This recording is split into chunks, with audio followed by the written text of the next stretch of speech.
నమస్తే. ఇన్నాళ్ళు నన్ను సపోర్ట్ చేస్తూ, ఎంకరేజ్ చేస్తూ మీ ప్రేమని నాకు అందిస్తున్న ప్రతి ఒక్కరికి కృతజ్ఞతలు.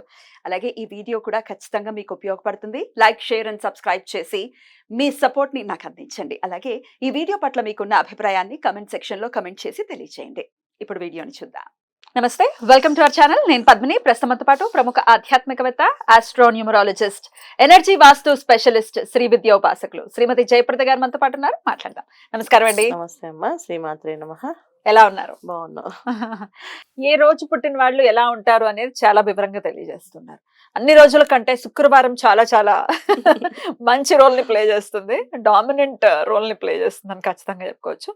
శుక్రవారం నాడు పుట్టిన వాళ్ళు ఎలా ఉంటారు? అందున ఇప్పుడు నేను గనక తమ్ముళ్ళు శుక్రవారం నాడు ఆడపిల్ల పుట్టిందా అని కనుక పెడితే నెక్స్ట్ లెవెల్ ఉంటుంది, అందులో డౌట్ లేదు. సరే, అసలు శుక్రవారం నాడు పుట్టిన వాళ్ళు ఆడవాళ్ళైనా అవ్వచ్చు, మగవాళ్ళైనా అవ్వచ్చు, పుట్టిన వాళ్ళు ఎలా ఉంటారు?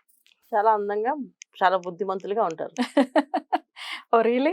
నిజంగానే ఓకే. చాలా అందంగా ఉంటారు, చాలా బుద్ధిమంతులుగా ఉంటారు వీళ్ళు. కాకపోతే ఆడపిల్లలు పుడితే ఆ శుక్రవారం పూట అత్తగారి వాళ్ళకి కలిసి వస్తుంది.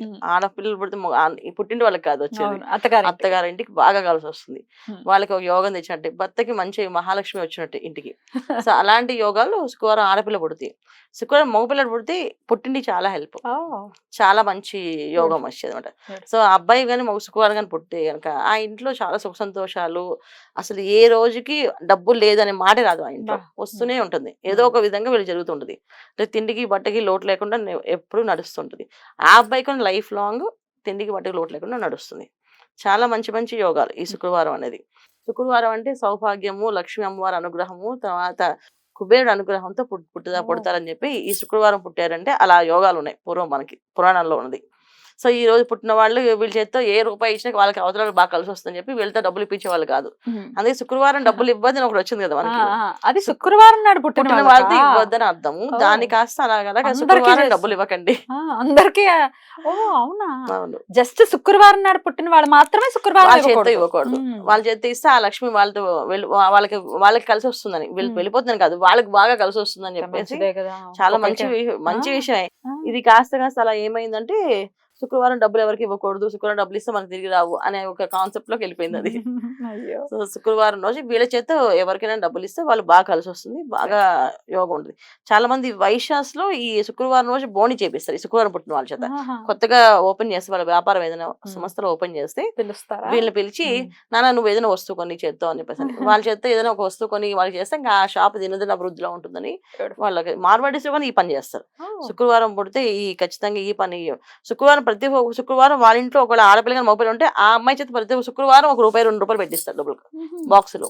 ఇది ఒకటి మాల్వాడిస్ లో ఉంది. అంటే శుక్రవారం అంటే చాలా మంది సూపర్ గా దాన్ని ఇక మామూలుగా ఉండదు. చాలా సంతోషం. అసలు శుక్రవారం పుట్టిందంటే మహాలక్ష్మి పుట్టిందనే అనుకుంటారు ఆడపిల్ల. ఖచ్చితంగా ఆడపిల్లైనా మగపిల్లాడికైనా పుట్టింట్లో అదృష్టం అనేది అమ్మాయికి యోగమే అనిపించదు. అత్తగారింటికి వెళ్ళాక ఆ యోగం అమ్మాయికి బాగుంటుంది. అందుకే కదా ఏదైనా బంగారం ఇచ్చి తీసుకెళ్ళండి పాపని అని అంటూ ఉంటారు కదా. వివాహం అయినప్పుడు గడప మీద బంగారం పెట్టి ₹1 కాయిన్ తో బంగారం పెట్టి ఆ బంగారం దాటిస్తే ఆ తీసుకెళ్లి వీళ్ళు బిరువులో దాచిపెట్టుకుంటారు ఆ బంగారాన్ని. సో ఎందుకంటే మళ్ళీ వెళ్ళిపోతుంది సిరి అని చెప్పేసి ఇవన్నీ కూడా మన శుక్రవారం పుట్టిన వాళ్ళకి ఎక్కువ ఉన్నాయి. శుక్రవారం పూట తలంటు పోసుకోకూడదు. శుక్రవారం నాడు పుట్టిన వాళ్ళు తలంటు పోసుకోకూడదు. సో వీళ్ళు గురువారం పోసుకోవాలి. శుక్రవారం పొడిదలతో అమ్మ లక్ష్మీ వారికి పూజ చేయాలి. పెళ్ళైన తర్వాత మరి పెళ్ళైన వాళ్ళే ఖచ్చితంగా శుక్రవారం తలంట పోసుకోకూడదు. ఓకే, అంటే ఇప్పుడు సంసార జీవితంలో ఉంటారు, పర్వాలేదా? ఖచ్చితంగా చేసుకోవచ్చు. అంటే సంసార జీవితం అనేది అది వేరేగా చూడకూడదు, అది అది సృష్టి ధర్మం. సో సంసారే కదా చేసి చాలా మందికి ఆ ఫీలింగ్ ఉంటుంది. అరే ఇప్పుడు శుక్రవారం అంటే ప్రత్యేకించి పూజ చేసుకుంటారు కదా అమ్మవారికి, ఖచ్చితంగా తలస్నానం చేయాలి అన్న ఫీలింగ్ లో ఉంటారు. పరమేశ్వరుడు అర్ధ భాగం ఇచ్చాడు, ఆ అర్ధ భాగంలో ఆవిడ ఉంటుంది అక్కడ, ఆవిడ అప్పుడు రోజు తలస్నానం చేస్తుంది. కరెక్ట్. అలాగేముండదు. కాకపోతే ఏంటంటే ఎందుకు స్నానం చేయమని అంటే శుక్రవారం పూట తలంటు పోసుకోమని చెప్పి, ఎందుకంటే పెళ్లి కాని పిల్లలు శుక్రవారం తలంటు పోసుకుంటే తొందరగా అత్తగారింటికి వెళ్ళే అవకాశం ఉంటుంది. అది అందుకే పెళ్లి కాని పిల్లలు అయితే శుక్రవారం తలంటు పోసుకొని శనివారం వాళ్ళు శుభ్రంగా నూనె రాసి జడ వేసుకునే వాళ్ళు. ఇవాళ శనివారం నూనె రాసుకోవద్దని చెప్పి శని భగవాన్ నెత్తిమీద వస్తాడు, నూనె రాసుకోవద్దు, శనివారం ఎవరు నూనె రాసుకోవట్లేదు. పూర్వం అవి ఏమి ఉండేవి కాదు. శుక్రవారం తలంటు పోసుకొని శనివారం నూనె రాసేసుకునే వాళ్ళు. ఆదివారం నూనె పెట్టుకునే వాళ్ళు కాదు తలకి అసలు. పెట్టుకునేవాళ్ళు కాదు. ఎందుకంటే శని భగవానుడు ఎనర్జీ అంటే రవిశనులు ఇద్దరు నెగిటివ్ ఎనర్జీస్ కదా, అందువల్ల ఏంటంటే శనివారం పూట తలంటు, ఆదివారం పూట తలంటు పోసుకోకూడదు, తల మీద నూనె రాసుకోవద్దు అని చెప్పి అలా అనుకునేవాళ్ళు. కాస్త ఇప్పుడు ఏమైందంటే శని త్రయోదశి శని భగవాన్ నూనె పోస్తున్నా కదా, మనం నూనె రాసుకోకూడదు అని చెప్పి. కానీ యాక్చువల్ గా రాసుకోవచ్చా? చక్కగా రాసుకోవచ్చు శుభ్రంగా. ఎందుకంటే చాలా మందికి శని ప్రభావం ఎక్కువగా ఇబ్బందులు ఉండి వాళ్ళ ఆరోగ్య సమస్యలు ఉంటే వాళ్ళకి మొత్తం అభ్యంగ స్నానం అని చెప్తూ ఉంటాం. అంటే తల నుంచి మొత్తం నూనె రాసుకుని ఒళ్ళంతా నూనె రాసుకుని శనివారం పూట స్నానం చేయమని చెప్తాం. మరి అప్పుడు ఆ రోజు ఏం చేస్తారు? అదే చెయ్యాలి. ఆయన అనుగ్రహం కావాలంటే శుభ్రంగా తలకు శుభ్రంగా మద్దతు చేసి నూనె రాసి మళ్ళీ ఒళ్ళంతా ఎక్కడ ఇంత కూడా వదలకుండా గ్యాప్ మొత్తం నూనె రాయమని చెప్తాం. మొత్తం నూనె రాసుకొని స్నానం చేయని చెప్తాం. సో ఆ ప్రభావం తగ్గుతుంది వాళ్ళకి. సో అది రాస్తే ఆయనకి ఇష్టము, వీళ్ళకి ఆ ఎనర్జీస్ పాజిటివ్ గా వస్తాయి. చేయాలి. శుక్రవారం నాడు పుట్టిన వాడు మాత్రం వాళ్ళు తలస్నానం చేయకూడదు. శుక్రవారం చేయకూడదు. ఆడపిల్లలు మగపిల్లలు శుక్రవారం చేయకుండా గురువారం చేయాలి వీళ్ళు ఖచ్చితంగా. చేసే పొడిచలతో పూజ చేసుకో శుక్రవారం అంట. ఇక ఎట్లాంటి ఫీల్డ్స్ వీళ్ళకి బాగా కలిసి వస్తాయి అనుకోవచ్చు? వీళ్ళు చాలా వరకు ఏంటంటే సంగీత ప్రియులమ్మ. వీళ్ళు బాగా సంగీతం అంటే బాగా ఇష్టము. సంగీతం మీద ఎక్కువ సాధనలు చేస్తారు, దాని మీద ఎక్కువ రీసెర్చ్ చేసి పిహెచ్డీలు చేస్తారు. చాలా మంది రాగాలు కొత్తగా కనిపెట్టాం, కొన్ని గీతాలు తీసాం అంటారు, అన్ని శుక్రవారం వాళ్ళు అనమాట. సో వీళ్ళకి సంగీతము, తర్వాత ఇన్స్ట్రుమెంట్ సంగీతం సంబంధించిన వీణ, వైలిన్ ఇలాంటివన్నీ చాలా ఇష్టం. ఫ్లూట్ బాగా చాలా మంది చక్కగా పాడతారు. ఈ శుక్రవారం పుట్టిన వాళ్ళు ఆ ఫ్లూట్ పాడితే మనం వినాలనిపిస్తుంది ఖచ్చితంగా. అది అంటే ఎలా అంటే కృష్ణుడే పాడినట్టుగా అనిపించినట్టుగా అంత చక్కగా స్వరం ఉంటుంది వాళ్ళది. పాటలు కూడా చాలా చక్కగా పాడతారు. మెయిన్ వీళ్ళకి ఆ రంగాలు ఎక్కువ కలిసి వస్తాయి. కొంతమంది మామూలుగా ఫిల్మ్ ఇండస్ట్రీ ఇప్పుడు అంతా మోడలింగ్ అంతా ఉన్నాయి కదా, దీంట్లో కూడా వెళ్ళే అవకాశాలు ఎక్కువగా ఉన్నాయి. ఆరోగ్యం ఎలా ఉంటుంది వీళ్ళకి? ఆరోగ్యం జాగ్రత్తగా చూసుకోవాలి. వీళ్ళ సాత్విక ఆహారం తీసుకుంటే ఖచ్చితంగా ఆరోగ్యం బాగుంటుంది. సాత్విక ఆహారం కాకుండా కొంతమంది నాన్ వెజ్ ఎక్కువ తింటే కనుక డెఫినెట్ గా వీళ్ళకి ఇబ్బంది పడతారు. వీళ్ళకి కలిసి వచ్చేటటువంటి రోజులు ఏంటంటే, వీళ్ళకి కలిసి వచ్చే రోజులు ఎక్కువ శుక్రవారం, శనివారం, గురువారం. First priority శుక్రవారమే.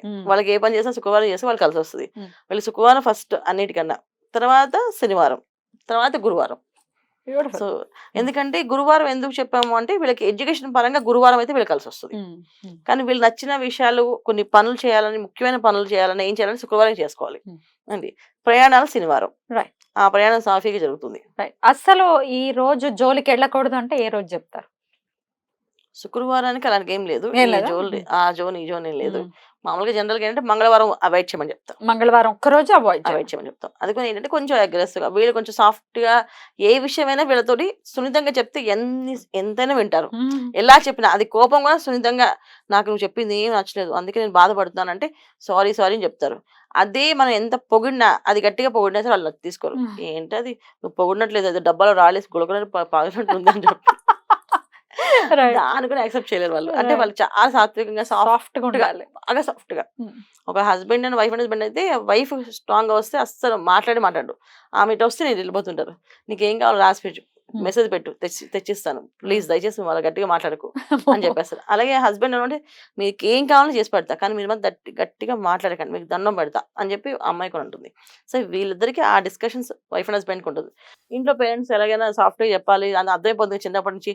వాడి గుణం ఎంతే, అమ్మాయి గుణం ఎంతే, నమ్మకి చెప్తే వింటుంది అనే లక్షణం వీళ్ళు తెలుస్తుంది కనుక ఇది ఓన్లీ భార్య భర్తలకి. తర్వాత ఫ్రెండ్స్ సర్కిల్ జనరల్ వీళ్ళు ఫ్రెండ్స్ కూడా ఎంచుకోరు, సాఫ్ట్ గా మాట్లాడే వాళ్ళతోటే ఉంటారు. హార్డ్ గా మాట్లాడతారు, రఫ్ అండ్ టఫ్ గా డీల్ చేస్తారంటే అసలు జోలికే పోరు వాళ్ళు. ఏదైనా స్మార్ట్ రెమెడీ ఏదైనా ఉందా అండి వీళ్ళకి, మంచి అన్ని విషయాల్లో సాఫీగా వెళ్ళిపోవాలి అనుకునే వాళ్ళకి? ఖచ్చితంగా వీళ్ళు ఎప్పుడు కూడా సాఫ్ట్ రెమెడీ, అందరికి రెమెడీస్ కంపల్సరీ ఉంటుంది. శుక్రవారం మహాలక్ష్మి పూజ వీళ్ళకి. అబ్బాయిలు మహాలక్ష్మి పూజ చేసుకోవాలి, అమ్మాయిలు అయితే మాత్రం ఆంజనేయ స్వామి పూజ చేయాలి. అవునా? విష్ణుమూర్తి చెప్తారేమో అనుకుంటున్నాను. ఆంజనేయ స్వామి చేయాలి. ఎందుకు అంటే వీళ్ళకి అనుకూలమైన దాంపత్య జీవితాన్ని సమకూర్చే అవకాశం ఆంజనేయ స్వామికే ఉంది.